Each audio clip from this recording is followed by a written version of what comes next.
kolosāli. Man bija jāsaras acīs.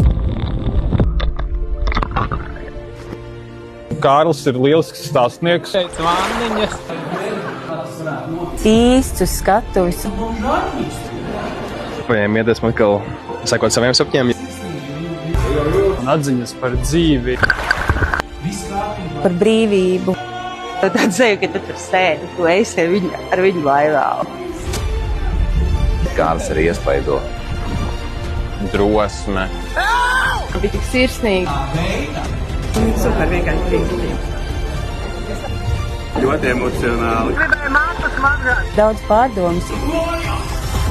Daudz tādu ļoti skaistu emociju no šī vakara.